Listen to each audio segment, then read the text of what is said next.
Well, hello. Well, hello. Hello, hello. Hello, hello, hello. Have you had a Right. good week? Yes. And Good. actually, by the time this comes out, I will have seen Pink. Yes. This will be, I calculated it, the 5th time I'm going to see her. She is pretty amazing. She is my all-time one true love. She's the person that I'm meant to be with, and I know it. But Oh. she doesn't know it. Yet. I know. So every time I've gone, I'm like, please notice me, fall in love with me, and that's it. Done. Oh, poor Josie. No, I'm just joking. She knows. Josie is my She all-time knows. love. She knows that. Yeah.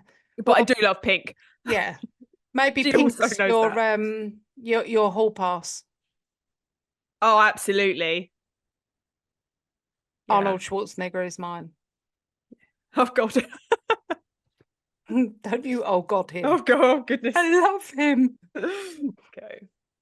So yeah, it would have been a great week because I would have seen Josie's not seen Pink before, so I am so excited for her. Yeah, it's such a performance, isn't it? Oh Like goodness. amazing show from like start to finish. It's so good. The only Yeah. problem that I've got with it is that it's very similar to her previous performances because I've been to see so many. Yeah. Each, apart from it there being like a new song off the new album, Mm. the songs that she performs have the same routines Yeah, as, yeah. as previous.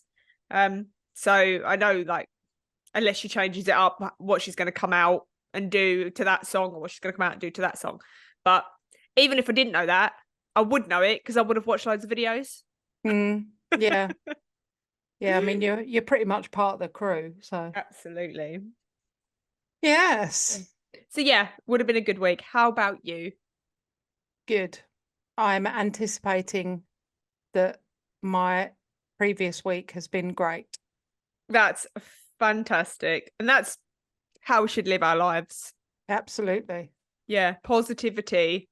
Mm, The week definitely. ahead, we do not know what it holds, but it will be great. Yeah. PMA. PMA. Why are you frowning? I didn't realise I was frowning. Oh, My face just naturally goes to it's like I was going to say your mouth muscle said PMA. Your face said muscle something memory. different. Pretty sure I should be scowling here. Yeah. Mm. Yeah. No, no Cool. PMA for me. Okay. Well, I don't even have a random blam. Random blam, go. Just said I don't have one. Let's not.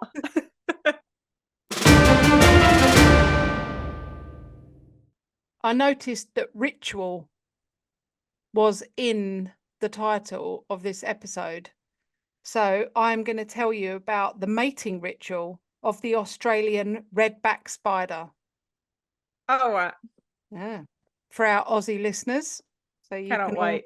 you can all look for one and go, oh yeah, there it is. The male Australian redback spider has a unique and risky mating ritual. During the courtship, the male will offer himself as a meal to the female. If she accepts, the male will continue to mate with her whilst being eaten alive. So, I mean, he goes out happy, I guess. Good for Yeah, him. but don't think you'd be in the mood though, would you, if your legs being eaten? Oh, I mean, we're I talking about thought males. perhaps. Yeah. Guess so. Right, I've got one. Oh, Super random. I'm ready. Wombat poo is cube shaped. That's adorable. Do you know Comes what? out in a little square. I love a wombat. Fucking They're wombat. so cute. So cute. Yeah, That would cute poop. be, yeah, and cute little cube-shaped present poops. That would be Oh, my motivation to go to Australia. to see cube shaped poop. Well, yeah, but just to see the wombats. I want So that. cute. Also, like, I don't know if this is just a British thing or if it's an all over thing, but when you say, like, you'll be there in a jiffy, Yeah. that is actually a unit of time. Is it really? I didn't Yeah, know that. it is 1/100th of a second. Oh, Yeah, when you say you're going to be there in a jiffy, nah, 1/100th of a second. wow. Yeah. When Didn't would you realise that. actually need that? Why would that be a unit of time? Because when do you ever say something takes 1/100th of a second? Because that's too fast to really even notice. Well, yeah. Random blam's done. Done. Okay, What you got today? Come on. What? what have I got for you? So Mm. we've called our podcast Perplex because it's all things that perplex us, not just true crime, not just, aliens or ghosts or anything like that. So Weird shit. weird shit. Weird Weird shit. shit that you think, why? Yeah. And Why? how? And when? Yeah. And who? Who? So, and all of those things are in this episode. What? Brilliant. Why? How? What? Who? Yeah. Love that. So All right. today, I'm telling you all about different tribes. Now, I'm going to put a disclaimer out there because Hmm. I am incredibly stupid. So I know nothing about the world beyond my house. So if I get anything wrong or if I unintentionally cause any Offense. offense to anybody, this is not an episode made to mock or No. to offend anybody, but my knowledge is especially regarding tribes and religions and different traditions and things like that. This Yeah. is not to mock and to offend. I am just perplexed by these different things that I don't understand them. So Definitely. No, we should have that section that you just said on the beginning of every single episode. what do you think? Our- I am really stupid.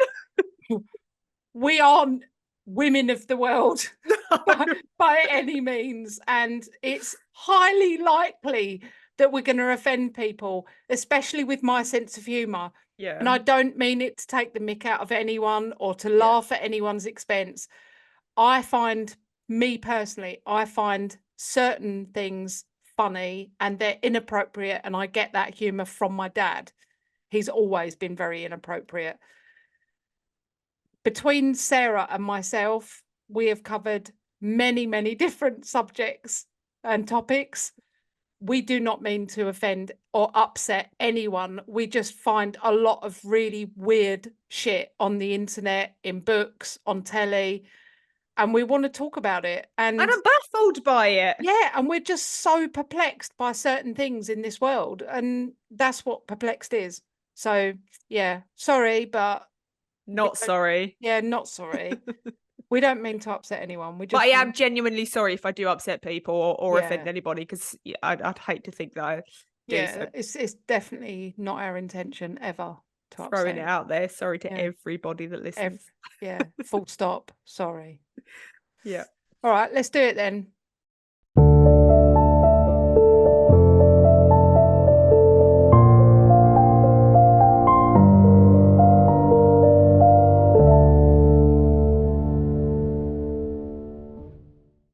Morning. Morning. You know when you're flicking through Facebook Uh-huh. and random adverts come up? Yes, always. This is what happened. I saw an advert, not necessarily advert, but like I don't know, a picture Something. of something. And I was like, what? Why is that a thing? Yeah, So I Googled it and made it into an episode. great. Why not? So exactly. And then I found so many more and I was like, wow, this is crazy. So today I'm going to be telling you all about different tribes and their traditions and their rituals, and some of them are bizarre. Okay. Yeah, real bizarre. So the first one I'm going to tell you about is the Danny tribe. So again, apologies if I get any tribe names wrong or the pronunciation's wrong, or if I'm just wrong. Yeah. So Sorry. sorry, We are everybody. wrong a lot. I'm just wrong, So. yeah. So this is about the Dani tribe in Indonesia. And it's in a remote area of Papua New Guinea in Indonesia. There is a tribe that consists of roughly 250,000 people, which is quite a lot for a tribe. That is a lot. It was discovered by an American explorer called Richard Archbold in 1938, as he flew over the area and spotted the tribe deep in the highlands on his aeroplane. He looked down and went, "Oh, there's a lot of people there." There's a lot of people there, yeah. So went to investigate. Although the tribe is relatively left alone, the Indonesian government did at one point step in to operate something that they called Operation Penis Sheath. And I beg your pardon? Mention of penises? Operation Penis Sheath. This was a way for the Indonesian government to modernize the tribe by getting them to wear something that's called a ketika, and it's just to cover their private areas, to sheath their penis. And the ketika is, I believe it's made out of dried fruit that's found in Papua New Guinea. And it's literally dried plums, dried banana peels. with 2 dried plums. No. Oh. So if you actually Google ketika, which is what I did, it literally refers it to as a penis sheath. If you Google what is a ketika, everything that comes up says penis sheath. Oh. Okay. Do you see it? Yeah. Penis sheath. Yep. Good. So, and that basically was the tribe. When the tribe was found, they're obviously, most tribes are naked, or they're paint, they just wear paint or like a headpiece or something like that. So this was a way for the Indonesian government to go, put it away, please, wear one of these. But that's not the most unusual thing about the Dani tribe, and that's not what is perplexing about them. Oh. So the Dani tribe believe that the death of a loved one is so painful that it can't be felt with just grief and emotion alone. They practice a tradition called ikipalin, which sees that the emotional grief of losing a loved one must be merged with bodily and physical suffering. After the death of a loved one, the person must present a finger that would be cut off. No, thank you. The finger cutting is done with the belief that the fingers represent, in the tribe, the fingers represent unity and strength.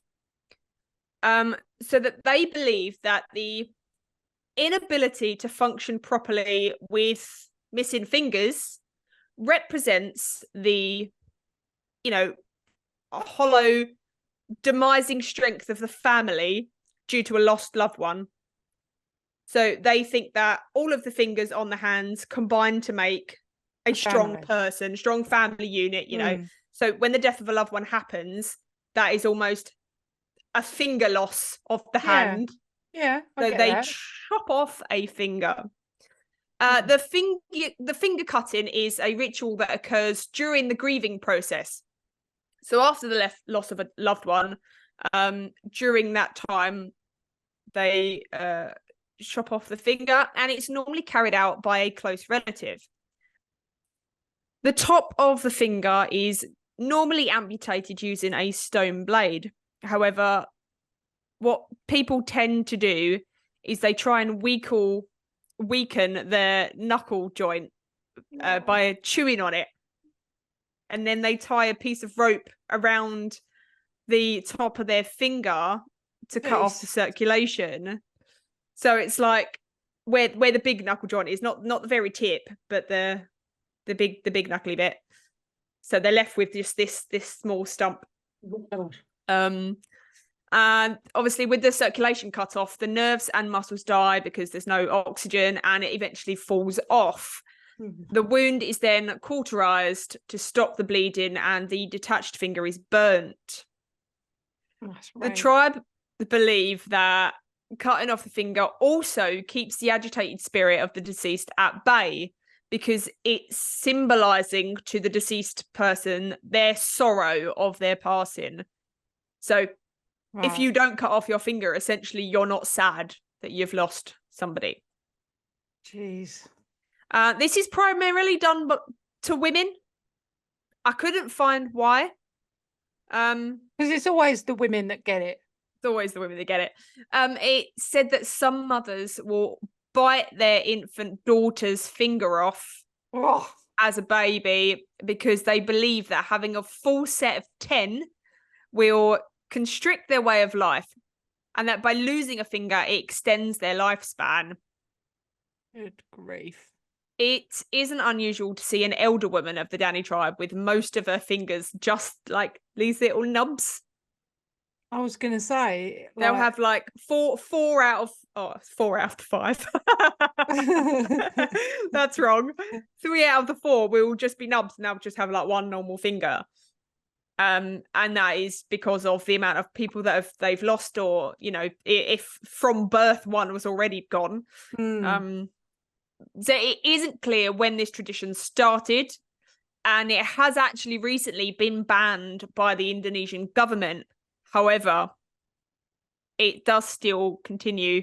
Yeah, if I'd it's say their ritual. And yeah, their thing. the Indonesian, I mean, they're generally left ungoverned, so nobody, you know, there aren't people going, you had 4 the other day, why have you only got 3 now? Yeah. Jeez. We told you to stop it. Show me your fingers. They're over there. Oh God. No, Yeah. that's hideous. What did you see anything about, like, if someone had more than like 8 children or something, and like their children all died? No, I think if you've run out of fingers, you run out of fingers. I think. Do they move on to like ears and stuff? No, it's just fingers, because fingers are symbolic. So, blimey. Yes. This next one, also Papua New Guinea, and it's the Simbari tribe. Now, this one, we'll discuss it at the end, but I don't think it's a ritual. I think it's something else. Because, never mind. I'll talk to you at the end. This one's so... Because I'll tell you later. Oh, no, I don't want to get into it right now. I'll tell you the story first, and then we can get into it. Yeah, all right. So the Simbari people are a mountain-dwelling, hunting and horticultural tribal people who inhabit the fringes of the Eastern Highlands province of Papua New Guinea. They believe that a young boy, must pass through a rite of passage to become a man. And this rite of passage has 6 stages. Okay. During the first stage, boys are removed from their mothers at the age of 9. This process is not always voluntary and can involve threats of death. So they are ripped away from their mothers. The children are then beaten, and a sharp stick of cane is inserted deeply into the young boy's nostrils until he bleeds profusely. And this is seen as a test of strength. The young boys are then hit with stinging nettles, and a bloodletting ritual is performed on the boys. So bloodletting is just where they're either cut so the blood comes out, or the blood is taken out of them. And this is to rid their bodies of their mother's blood, because it is viewed as contaminated. Nice. Once this is done, the boys are then dressed in ritual clothing and are forced to suck on ritual flutes. Now, it doesn't say why they're forced to suck on ritual flutes, but based on this next bit, you can probably understand why. You can kind of figure out why. The boys are then taken to a cult house, and older boys, called bachelors, dance in front of them, making sexual gestures. And once it gets darker, the younger boys are taken to the dancing ground, where they are expected to perform fellatio on the bachelors. They are forced to drink the semen regularly, as they believe that the act of performing fellatio and the act of ingesting semen or male milk is seen as an integral part of manhood because, due to their beliefs, boys are unable to mature into men unless they ingest semen, and they adhere to the notion that all men have eaten the penis. I don't know what to say. The second stage is said to be filled with camaraderie, male bonding, and rewards for making it through the first set of rites. The third stage normally happens around the age of 13 to 16. So the boys are taken at the age of 9, and for 4 to 7 years, depending on when they start this second stage, they are forced to go through the first ritual where they are consistently drinking semen. The boys begin to go through puberty, obviously between the age of 13 to 16, and they no longer need to perform fellatio. They are actually then taught how to have intercourse, and when they are deemed that they know how to do it, they then look for a wife to marry. So stage 4, the boys must be at least 16 years old. They are then married and have intercourse. Stage 5, the men undergo something called the bloodletting again. But at this time, it's when their new wives go through their first menstrual cycle. So, like, as a married woman, not her first one ever, but as a married woman, although I can imagine that they're probably quite young, so it could well be her first one. So from what I can find and from what I can gather, because the woman is bleeding, they deem it fit that they must also bleed. And then the last stage, the 6th stage, is when the woman, the wife, gives birth to their first child. And it's only after this 6th stage that they are considered fully grown and respectable men by the other tribe members. It's said that this rite of passage doesn't affect the boys' sexuality, as most are happy to go on and marry women, but a very small percent remain as bachelors and continue engaging in fellatio with the young boys. And it's those men that are considered unusual and are ridiculed by the other tribe members. So that, to me, I feel like there needs to be some sort of authorities involved in that. Yeah. I don't think that's right. No, I don't think that's right. But somebody's come up with that.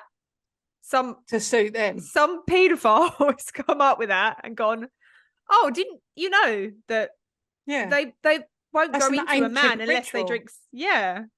They have to drink semen, otherwise they're not going to grow up. Yeah. So that, to me personally, is ridiculous, and I don't understand it at all. No. The next one is a strange one again, and it's the Tudong tribe. So the Tudong people are inhabitants of the northeastern region of Borneo, near the border between Indonesia and Malaysia. They have a very peculiar tradition that surrounds marriage. So marriage in itself is a very old tradition, and there's different religions have different traditions around marriage, and this in particular is quite a strange one. Whenever a wedding ceremony is held in the tribe, after the procession is done and the couple are, married, we now pronounce you man and wife, they are taken to a room where they have to spend the first 3 days of their marriage. They are fed very minimal amounts of food and water and are very, very closely guarded by relatives who have to keep an eye on them, because the Tudong community prohibits the new couple from using the bathroom for 3 days after their marriage. What? They are not allowed to use the bathroom at all, for number 1 or for number 2. The people belonging to the tribe believe that breaking this rule will bring terrible luck to the newlywed couple by way of a broken marriage, infidelity, or even the death of their future children. And it's believed that only couples that pass this test will have a long-lasting happy marriage. with like burst bladders and Yeah. oh God, can you imagine 3 days 3 without having a days. tinkle? Why is that? Why is that unlucky? Where did that come? Where did that start? I mean, who thought of that? Exactly. Who? How? Why? Yeah. What? Who? What? It I mean, boggles the mind. that must mean that literally, like in the build up to the wedding, they then eat, they won't drink, they'll be severely dehydrated. Yeah. Otherwise, it would be, I mean, that's dangerous, isn't it? They're Real dangerous. gonna be having UTIs all over the place. Absolutely. But it's like, oh, I really need a wee. Gosh. And then she's going, don't do it. Yeah. Don't do it. You'll bring death to the family. Do not have a wee. Like, Yeah. how do they believe that that's what's going to happen? How? Oh, I don't what has that understand. got to do with like having future children? It's weird, isn't it? It's just so Yes, I weird. just don't I understand. would not be able to do it. I have to tinkle like If you genuinely every couple of believed, hours yeah, because of your syphilis. because of my syphilis. Yeah. If you genuinely believed and you've been brought up to believe that if you are 3 days after your marriage, if you went for a wee Yeah. or a poo or something, that it was going to end your marriage, then you would do it. You wouldn't, that might be uncomfortable, but you'd be like used to that kind of way of thought, yeah. and you'd just be like, well, no, that is what it is. And a week before you would Yeah. literally have to like stop eating, and Yeah, then but like it just I think until you're in that tribe or mm, cult or anything like that where you're being brainwashed to believe these things, you just believe them, don't you? yeah, At no point does someone go, can you explain that to me, please? Because yeah, or I'm having a why? hard time. Yeah. Yeah, Why do I have to drink that semen again? yeah. What's the purpose of that then? Yeah.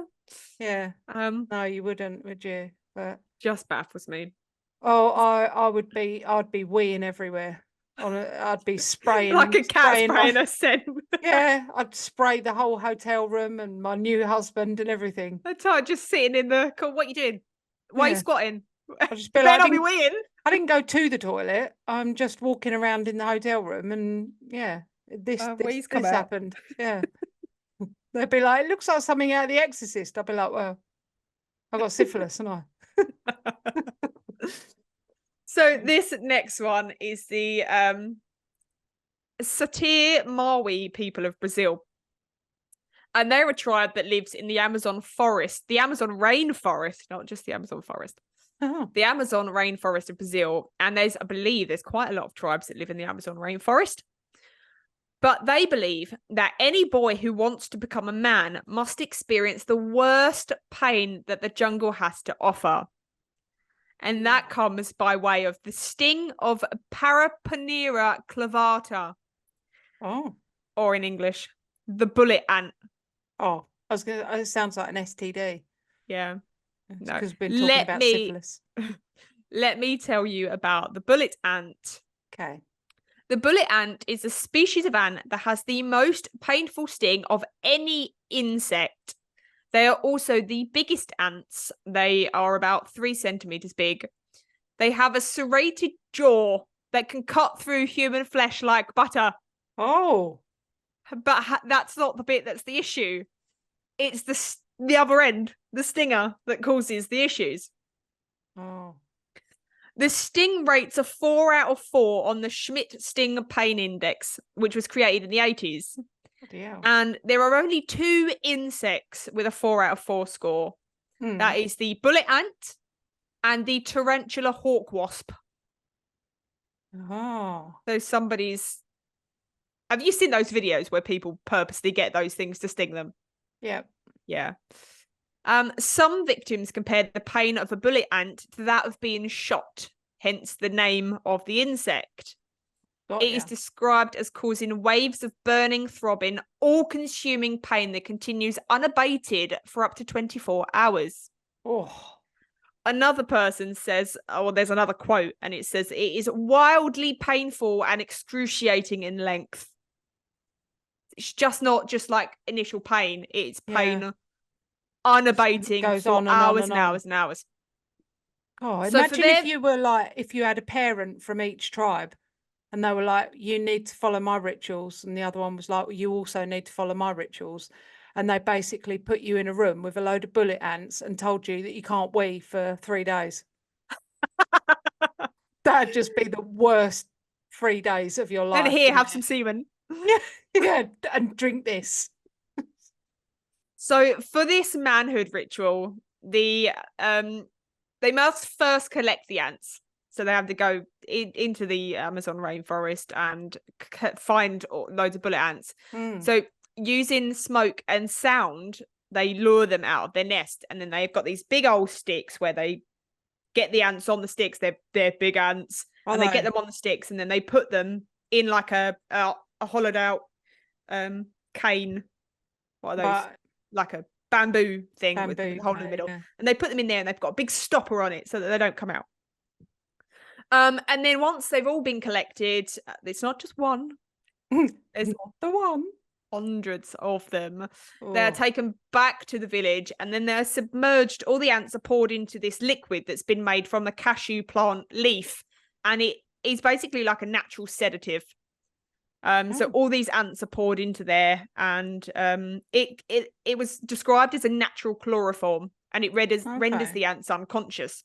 They all have a sleeps. They do have a sleeps. Hmm. While they're having a sleeps, these ants, this is how big they are. They're kind of like poked into these gloves. Okay, so these gloves have been made out of woven leaves. So as the joints cross over, the leaves cross over each leaf, and there's like like a triangle or diamond shape.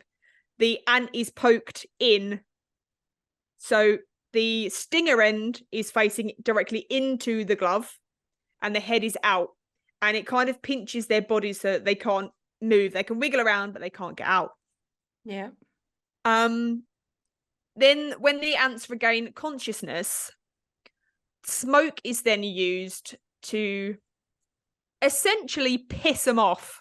I was going to say, I Right? bet they're fuming when they wake Fuming. up. Yeah, absolutely fuming. And if it's not bad enough, they're like, why am I stuck in this glove now? Yeah. They've got smoke blown into their face, so they are pissed. Mm. And then the gloves that contain hundreds of bullet ants each are then placed on the hands of a young boy that is undergoing the ritual.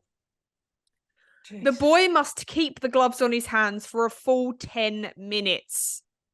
So there's 120 ants in both gloves. So there's 240 ants repeatedly stinging his hands for 10 minutes.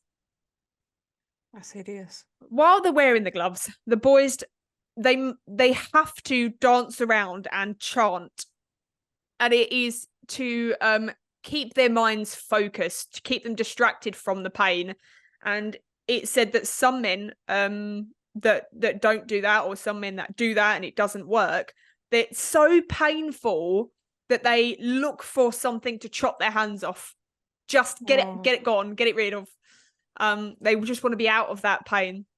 So they kind of have to be kept in this. There's people all around them kind of propping them up and stuff. After the 10 minutes, the bullet ant glove is then removed, and the boys' hands are paralyzed by the poison. They're just like stock still. They can't move them. The pain travels beyond their hand, up their forehand, up their forearms, and into their chest, and they're left shaking uncontrollably for hours. The poison in the sting can cause disorientation and hallucination, but the tribe believes that the poison actually wards off disease and keeps their bodies healthy. To fully complete this initiation and be accepted as a man by the tribe, the boys must endure this practice not once, not twice, but a total of 20 times over the course of months or years. Oh my God. Why? Did no one at any point like look at these boys writhing in pain and all that and think, Do you know what? What is the point of this? Why are we doing this, Jeff? Yeah. I mean, the rite of passage is kind of a test of pain, a test of strength, and things like that.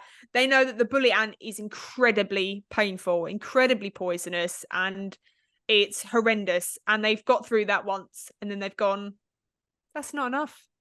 Mm. Anybody can make it through that. Try it again. Yeah. Oh, is that not good enough? You can still make it. Let's try it again then, shall we? Yeah. And oh, what have I got for you? Oh yeah, another one. Have another one. 20 again. times. Yeah, No. that's awful. That is Yep. awful. But, you know, it's like you said before, if you're not in that and they aren't your traditions and your rituals and things like that, they do seem like ridiculous and weird and Yeah. pointless and that. But They would look at us and be like, why are you having breakfast, lunch, and dinner? Why are you having a sandwich for lunch? What's that about? yeah, what's You know a what I mean? sandwich? What's yeah. a plain digestive? I know. Our customs and our beliefs and whatever else would be incredibly strange to them as well. So it's just, Yeah. I mean, it's just mind-boggling. A lot of our rituals and things, you go to the toilet they after are you've been weird. married. What are you on about? Yeah. But a lot of them seem weird, isn't it? Well, like when you look at the black and white of it, you know, and we say like at Easter, there's like the Easter bunny comes Easter and bunny, like leaves you chocolate eggs and, yeah, you know, and things like that. But if you look at it as one of our sort of rituals, yeah, most of the time, you know, we have people dressed up as like a giant bunny carrying a basket with like chocolates in and things like that and prancing around, and all the kids are like looking for the eggs that the rabbit's hidden, and you think, what's what? going on? That's weird. Yeah. That's I mean, that's so far removed from what Easter actually means and stands for, you know, and you think, yeah, why do we do that? Like, yeah, no, yeah, exactly. Why? Yeah. So this next one is not quite as bad as the rest, but it's off the Pentecost island of Lotafala. Bless you. Each year in April, a giant tower built from vines and jungle timber, normally like the bamboo things I was talking about earlier, is erected on the side of a mountain looking out over the ocean from a remote island in the South Pacific.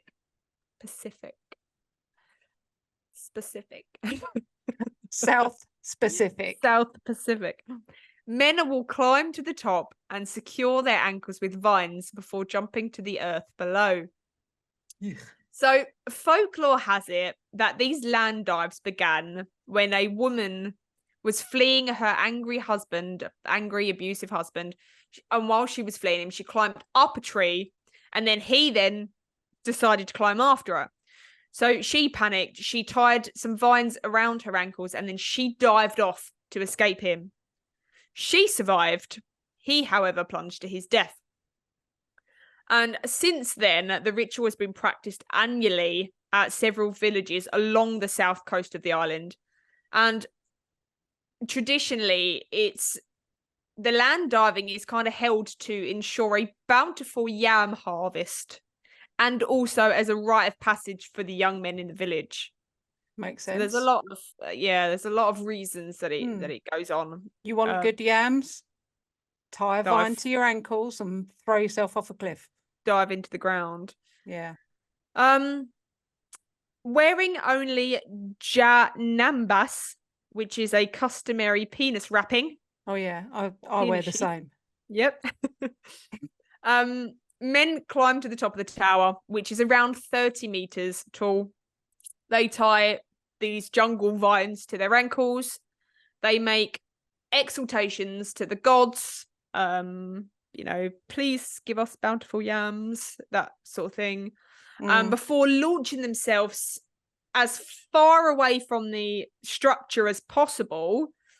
And then just stopping, centimeters away from the ground before their head crashes into the ground. Goodness. And unlike regular bungee jumping, where the bungee cords are elastic, where it kind of like stops and then you go back up. Boings These you back up. vines, the vines do not stretch. So there is a very good chance that they snap. And the reason that it is done in April is to ensure that the vines aren't brittle. That is deemed as the time of year that the vines are at their strongest.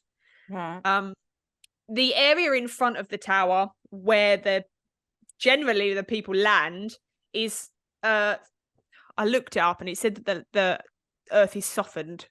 So if they do crash into the ground, it's soft earth. However, it's still earth. 30 All they do meters. is they just churn up the dirt. So it's still the floor. Yeah, soft from the blood of the person that jumped before you. Yeah. So that is another precaution in case the vines snap. Doesn't it ever pull their feet off? If you look at it, gosh, it looks like they're going to rip their sockets, their legs straight out of their socket. Yeah. Sometimes people break their pelvis because of that, because there's no elastic in the vines. So when the vines get taut, that's it. You just stop. So some people's pelvis takes an absolute battering. Hideous. So there's also a good chance as well that not only are they going to be just thrown to the earth, dive headfirst into the floor, there's also a good chance that they can be impaled on the tower itself. Because, again, the bungee cords pull you back up. Yeah. These vines, if you watch it, there's videos of it, they hit full capacity and then you kind of just go back into the... So that's why they dive as far out as they can, so that they've got time. When it pulls them back in, people are stood there ready to grab the people. Right. Otherwise, they'll be impaled on the tower. Yeah, I mean, safety first. All about the safety. There's only ever been one recorded death at a land diving ceremony. Really? Yes, and it was actually at a time that the Queen Elizabeth in 1974 had gone to see this tribe and see this spectacle being performed. So because the Queen had gone to see it, it was held at the wrong time of year. The vines were too brittle and they snapped, and the diver straight into the ground. Jeez. However, although there's been only one death, there's been hundreds, loads and loads of accidents and bone breakages, collarbones, shoulders, like I say, hips. The boys, it starts at a very young age. So on this tower that's built, there's different platforms. The tallest is 30 meters, but young boys start very low, and from a very young age they are kind of, I'd say, indoctrinated into this rite of passage, and they start jumping off at a very young age. They start doing this, but it's quite a spectacle. You can actually go there and see it. It's almost become a bit of a tourist attraction. Okay. I didn't expect that. I didn't expect there to be, like, people that were allowed to go and watch it. Yeah. I don't think I'd want to watch it, would you? No, thank you. Yeah, there's a really good website on it actually, and the guy had gone there to take some pictures and record the land diving and stuff. So there's lots of photos of them in midair, and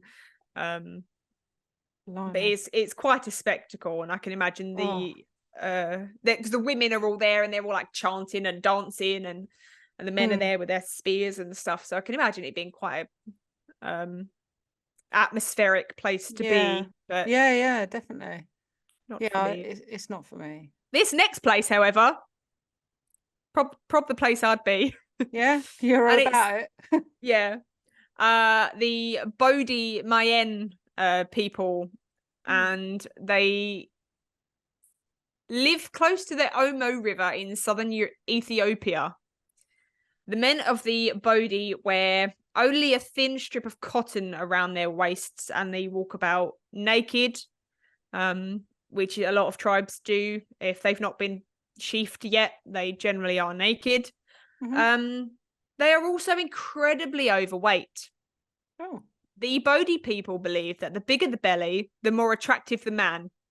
So every year in June, they celebrate something called Kael, which is essentially a contest for the prize of the fattest man. It's almost like a obesity beauty pageant type thing. Each family is allowed to enter an unmarried contestant. This contestant will seclude himself away with the other contestants for around 6 months.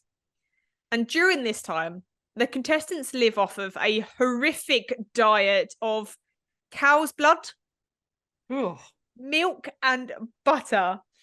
And not only that, they feast on it every few hours. Goodness. Like I think it's every 2 or 3 hours they have this concoction. Cows are seen as very sacred in the Bodhi tribe. But because of the heat in Ethiopia and the flies, this concoction of cow's blood and milk and butter has to be consumed at a very fast rate. Like this whole bowl of stuff, they literally have to chug it down before it curdles, and it makes a lot of the contestants vomit because they physically can't ingest it that fast. But that is one of the rights of being the fattest man, that you can ingest all of this thing, and that, you know, that makes you better. I don't know. On the big day, the day of the contest, the contenders for the Bodhi's fattest man ready themselves by covering their bodies in a mixture of white clay and ash. So they're all head to toe covered in white clay and ash. It's quite cool to look at. Yeah, they must look like statues. Big giant bellied statues. Big fat statues. Yeah. The ceremony itself involves spending hours walking in a circle around a sacred tree, and it's watched by the other men, and the women generally ply them with alcohol and then wipe away the sweat. But because the men are so overweight and they've been unable to exercise or do anything for the last 6 months, they actually need regular breaks during the ceremony. They need help walking and going around the tree, and actually even to go to the ceremony, they need help walking to the ceremony. Because I guess in 6 months they've put on an exponential amount of weight, and they just can't cope with it. The men are judged on how round their bellies are, and it's not just like how fat. It's not just about how fat they are. The fat has to be a mixture of firm, and it goes on how bloated the man is as well. And it's being incredibly bloated is deemed more desirable. Is it the same kind of like region as like no, it wouldn't be. I was going to say as like sumo wrestlers, because no. They're thought of like Japan. That's stuff, Japan, yeah. It's thought of in the same sort of way, isn't it? Like the bigger you are, the sort of the better the athlete kind of thing. Yeah. Once the winner is chosen, the tribe then slaughter a cow. The cow that's been given its blood for the men to drink, they then sacrifice it. So what they do is, while the men are drinking this blood, they puncture an artery in the cow to get the blood out, and then they pack it full of clay and stuff to heal it. And then and then when they want it, they just take it out again, so it pours out. And that cow is then slaughtered after the winner is chosen, and the tribe elder then cuts it open and reads its intestines to see whether, kind of to see what the future holds, really. Okay. Here in England, we do that with tea leaves. That is very strange as well. But no, cow intestines. And the blood of the cow as well. But the winner receives fame amongst the tribe, and then very quickly begins the process of losing their giant bellies. They don't stay that way. They're very quickly able to get back to the way that they was within a few weeks by kind of just restricting their diet and moving. So that's I mean, there's more, but that's all I've got for today. But there are a lot great. more strange Yeah. tribe rituals. So bizarre, isn't it? Like this earth is so different in all these different places. It's crazy, isn't it? How different people's lives can be. I think even like our day-to-day routines Yeah. are so different from people in America and so different from people in Australia, and the things that you get used to, Mm-hmm. and it just becomes like the norm, doesn't it? Yeah. But yeah, that's crazy. Imagine picking like one of us up and putting us in one of these tribes. We just Yeah. would I think hope. it'd be massively eye-opening. Mm, I think I read somewhere as well that the tribes, especially like the horticultural tribes and the like farming ones and things like that, they mm, work about 15 to 20 hours a week. They yeah, spend the rest of the time napping in hammocks. Their hammocks are large enough for the family and the children. They're just having such a great time. yeah, yeah. It's mad, isn't it? The things that we have as like day-to-day worries that when you think about it's just not really that important. Yeah. Yeah, Like, exactly. I hate the fact that we're always stressing about paying phone bills and paying for the electric bill and council tax, and and then every April I have to submit my own taxes, and then I go and get fuel that's got tax on top of that, and then do you know what I mean? It's Yeah. just like you get to the point where you think like all these day-to-day things that we're spending all our mind on thinking about and worrying about, They're so inconsequential. they're It's not, just, it's not important, is it? yeah. It's the things that are important really are being with our loved ones, going to see Pink, Oh, absolutely. you know. But yeah, Priorities. yeah, exactly. Yeah. All right. Well, there you go. Goodness. Well, if any of our listeners, any of our Blamley have got strange rituals that they do, that their family does, let us know. I'm interested to hear it. Unless it's like, cutting penises off and things like that. I don't really want to hear that. I don't like it. Oh, well, thanks for that, Poddy. That You're was welcome. great. Really interesting. All right. Well, I'll see you next time. Yeah. All right. See you all later. Bye. Bye. If you have enjoyed listening to our episodes, make sure you rate us and leave us a review on whatever platform you are listening. We absolutely love hearing from you guys. So you can also help support our show by donating to our Buy Me a Coffee link. We will make sure that you get a massive shout out and a big thank you in our next week's episode. You can also follow us on social media at Perplexed Podcasts. We're on Facebook, Instagram, and if you want to see more videos and blooper reels, subscribe to our TikTok and YouTube channels. You can also email us your stories at perplexedpodcasts@gmail.com. And you can find all the relevant links in the episode descriptions. Thanks for listening. Bye. Bye.